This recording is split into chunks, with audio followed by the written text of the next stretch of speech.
Hi, welcome back to Brews and Beans with Shyam. It's the month when we celebrate women and Women History Month. I got a guest who's really special. Me being from F&B, I guess this person has done a lot for industry when it comes to food and beverage.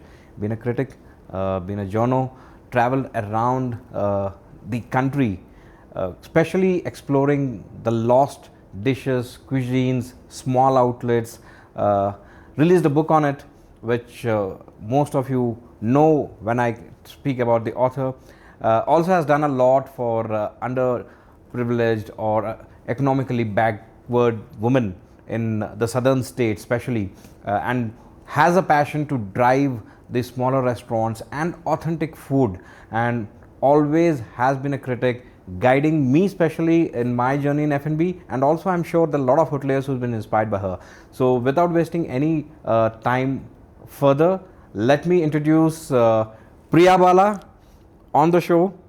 Priya, thanks for coming for the show, and I guess it's very important for us to have you on the show celebrating Women's History Month. How do you feel being on the show? Thank you. It's such a privilege to be here. Of course, we've known each other for a very long time. I think ever since you arrived in Bangalore. Yeah. And it's wonderful to be chatting. I mean, we do have lots of conversations over coffee and stronger things. Correct. But it's lovely to be here, Shyam. And thank you for having me. It's really a privilege. No, privilege is ours. So I have many questions, but I have made a list of few which I'll ask. You've been a prominent restaurant critic and food writer, and this is over a decade, or more than that. More, lots more. What first drew into the world of food journalism? It was completely by accident. I was a young sub-editor working on the desk at the Bombay Times. And I used to write, but just features, mostly desk pieces. And at that time, when there was not so much social media, feature writing was, a quite valued skill, I would say. I used to do that and edit pages, mainly looking after the op-ed page. We had a restaurant critic who was contributing a weekly column, and then for some reason she wasn't able to continue. Right. And my editor at that point was the feisty and admirable and someone who I have huge respect for, Bachi Karkaria, also wonderful food writer in her own right. So we used to share lunches and talk about food and all that. And she said, "Come here, go write the review from next week." I was like, no, Bachi. I was in my 20s. I mean, I didn't think I was competent to comment on restaurants and how good they were. And we were struggling journalists. We hadn't, our gourmet experiences were very limited. We went to the Taj to use the bookshop and use the loos. The Taj Mahal was, a palace, a revered institute. This is in Bombay. Anyway, she pushed me into it, and I began. And it was, I think, I was very privileged because that was, I think, the beginning of the surge of fine dining. Yeah. This thing had opened, Hemant Oberoi was opening his Zodiac Grill. Okay. That was when it had opened, and we could barely even look at it, and then I was dining in these places. And Chef Ananda Solomon, these are all stalwarts in the Taj group for younger people who may not know them. Some of the legends. Legends, absolute legends. And name chefs, when name chefs meant something, and Ananda Solomon was at the President opening, he had opened Thai Pavilion, he was opening Konkan Cafe. But what I would do was, I didn't just kind of wade into writing. I spent a lot of time with these chefs, understanding. So I remember, if I may go into this kind of detail, Chef Ananda was opening Konkan Cafe, and just for the soul curry, he had brought down women from the Konkan coast, and he had some 12 or 15, I'm not exaggerating, variants of soul curry. Wow. And he was doing the tasting, and he encouraged me to come and sit and taste with him. Wow. So I knew that this is what goes into it. So when you first of all, they are legends, they're, great chefs. You see the effort that goes into making this food. So that's how it all began. And my next editor was Malvika Sangvi. So these, you were talking about Women's Month and, women. Yeah. These amazing women have paved the way for me, you know. And the way they encourage me. And Malvika took me, I think I drank my first Merlot and ate my first soft shell crabs at the Apollo Bar or the Harbour Lounge at the Taj, with Chef Hemant himself serving us, you know. So I was very fortunate. I don't think I came with any special skill or any particular desire. Then I grew, and then I moved to Bangalore and continued to write. So that's how the restaurant critic thing came about. So, somewhere you think the upbringing and the roots were connected with storytelling and F&B space? So I come from a family of journalists. My dad was a journalist till his last days. Of course, he was not too keen that I entered journalism, but his idea of journalism was hardcore reporting. Correct. So there were always stories, lots of political conversations in the house. That was happening. Writing was, much valued. We spoke about good writing. We had lots of books, huge library at home. And we were a very food-loving family. And my mother was a tireless cook. She used to cut these recipes from Femina in those days. I mean, I really miss those days, you know, when you used to have recipes, you used to cut and stick them in a book and go back to them. It was really beautiful. And food, like even now, if I see my brother after several months, he lives abroad, after like, hi, how are you? What shall we have for lunch? Shall we go buy the crabs? So we're really crazy about food. Even my sister and I, she's also cooks alongside me now. I think it's an all-consuming obsession with us, food. Of course. I cook alone, I live alone, I cook for myself. Evening, I'm already planning what am I eating for breakfast. Yeah, it's an emotion. Yeah, it's an emotion. It's a very important part of thing, you know. So food and writing, they both went together. I never dreamt of being a food writer. And I also started cooking when I was very young. I started cooking when I was 8 or 9 years old. Wow. Yeah, so I've always cooked. And by 15, 16, I could make biryani, puttu, idiyappam, appams. I could do all of those things. Great. So I began to cook very early. So that the understanding of food, I think, though I didn't think of it like that, came quite early in life. Yeah. Very nice. So, you know, I know you mentioned about how people used to cut recipes from books, paste it, and do that. But you made it easy for the next generation by traveling across, and in your book Bazaar Bites, right? Now, which story from that book is very personal to Priya Bala? Yeah, there are so many, Shyam. I hope I can say more than one. So in that, it was the food. Of course, we went looking for street food around the country. Correct. I went to 40 cities, all the way from Srinagar down to, Calicut and Madurai. What touched me most was the commitment, the pride, and the ownership these very humble, often not very literate vendors and makers of these street food have for their food and with their customers. I wish bigger, fancier places would genuinely create that, not fake it. You know what I'm saying, right? So many stories. There was this, I think, Purani Chaurasya ki Litti Chokawala in Patna. It's on a upper story. People sit on charpoys and eat. He only does litti choka. So this is another thing I learned from street food. They only do one or two things, and they're masters. They're master in that. They're masters. It's muscle memory, you know.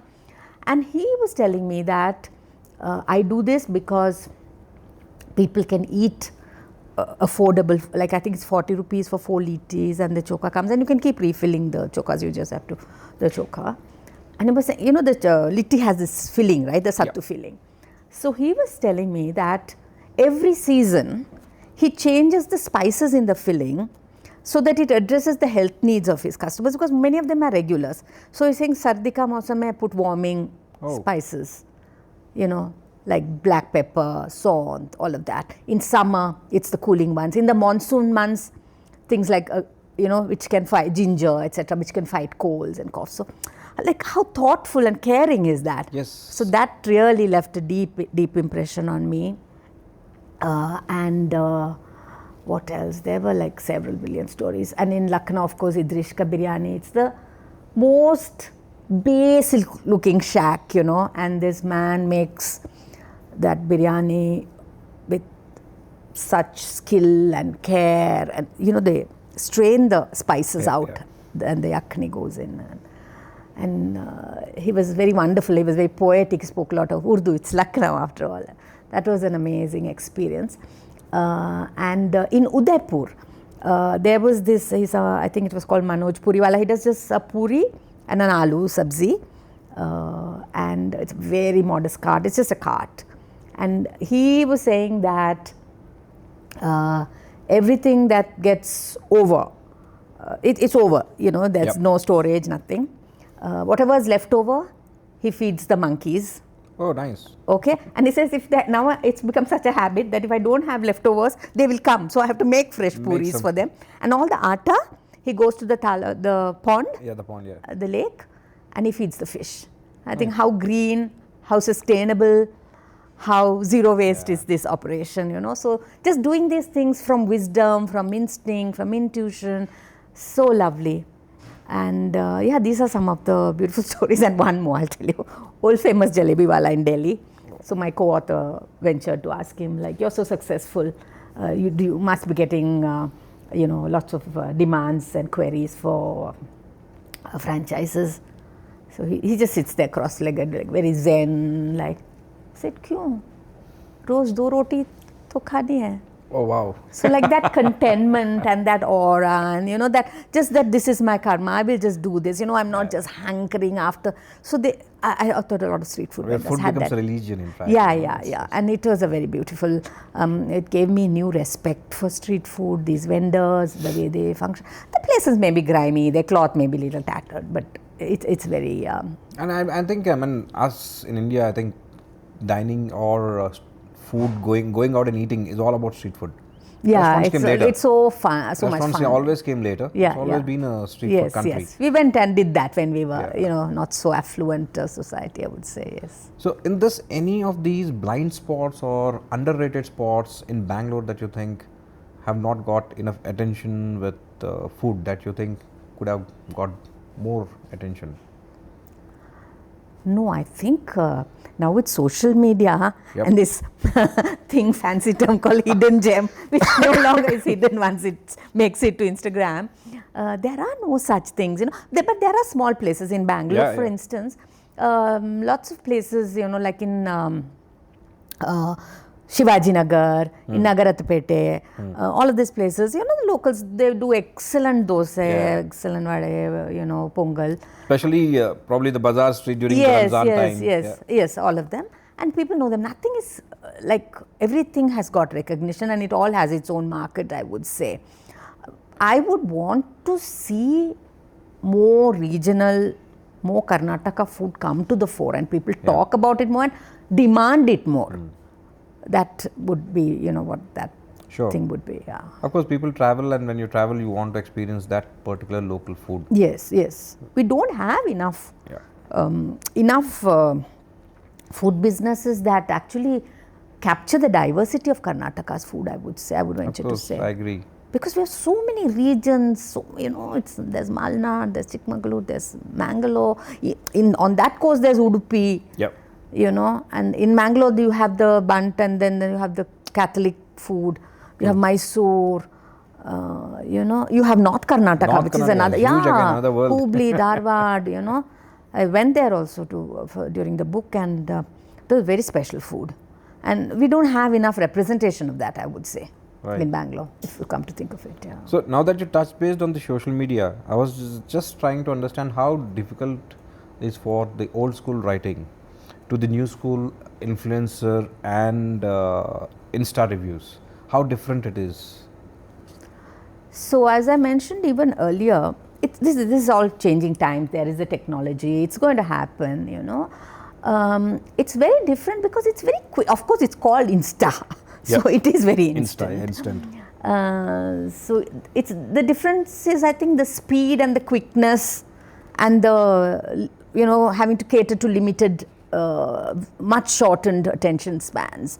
I think when I started writing, I used to be easily able to write a 500-600 word review, sort of go into that whole thing, because also that time there were fewer restaurants, so they could attract greater attention. So if somebody came up with, I remember there was some nice Goan restaurant in Bombay. It's a labor of love for someone. So it's worth spending that time, yeah. effort, and then those number of words. So I think it was a much slower process. And now it's much faster. Much faster and not very in depth. I mean, yeah. you know, there's no deep diving, Yeah. but it's the nature of the beast. There's nothing you can do about it. And you've done a lot of pop-ups, especially on Sri Lankan food. Like in our hotel as well, we're doing a Sri Lankan food festival.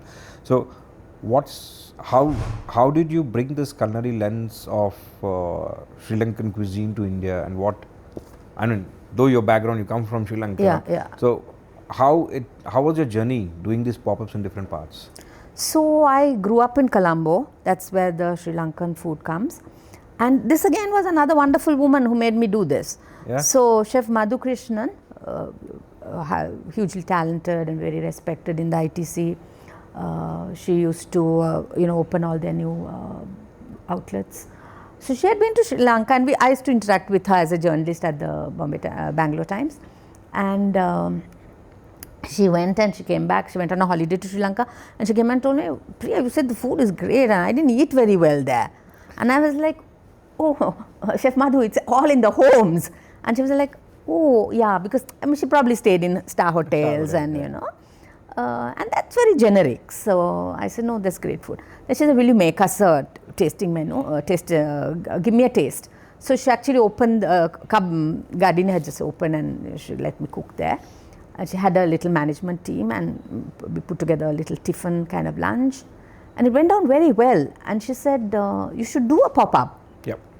And I did one at Dakshin, and then it just started. Started from there. Yeah, now I'm really deep diving. Even I am finding new things. I'm discovering more. So for Sri Lanka, for a tiny island, has a lot of culinary diversity because there are so many communities. It has been a trading center for so long.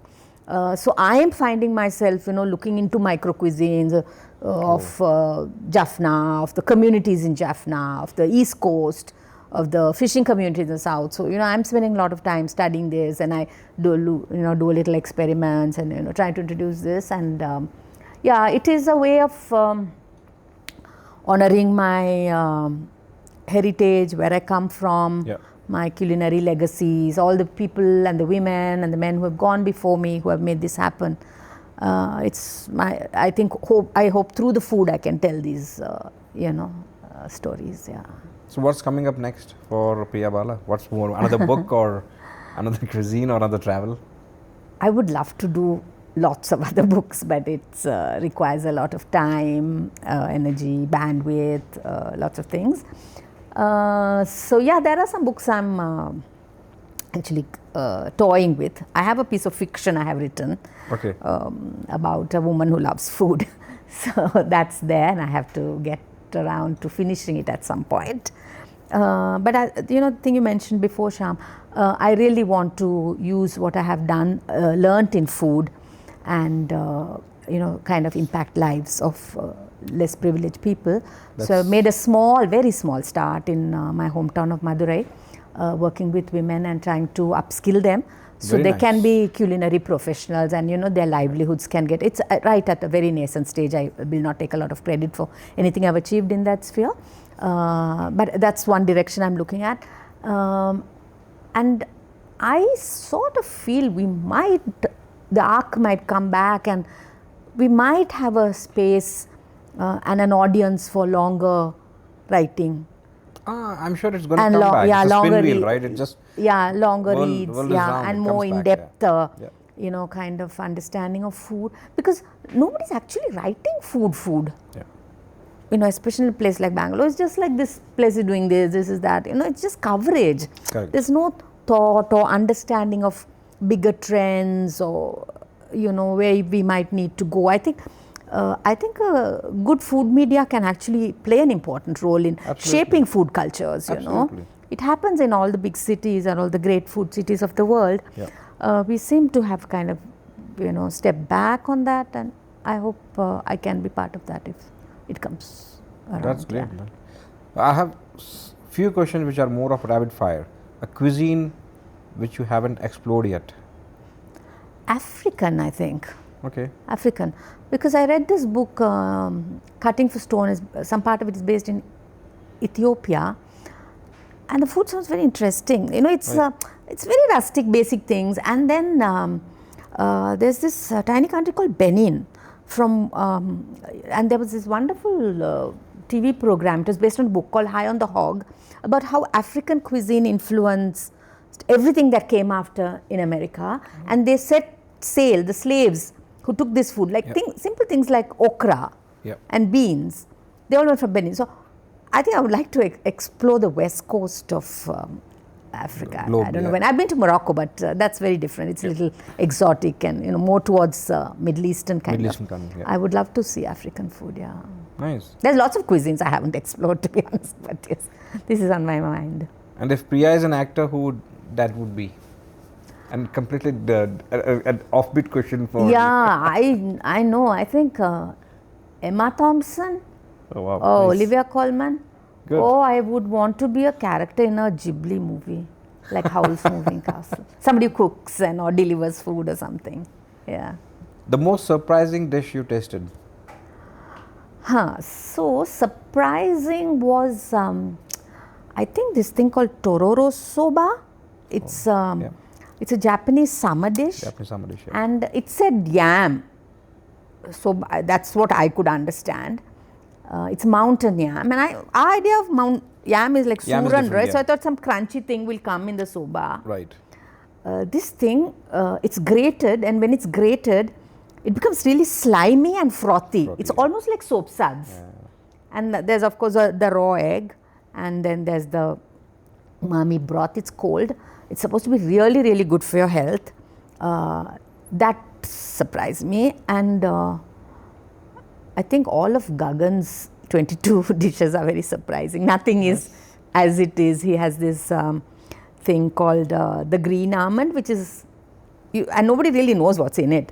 It seems like it has some kind of pistachio butter, white asparagus, and caviar or something. It's but it's surprising. And also, if you're not able to guess, then that's a surprise for me. I also have surprises where I expect something great and it's not. Those are not great surprises, but good surprises. Those are disappointments.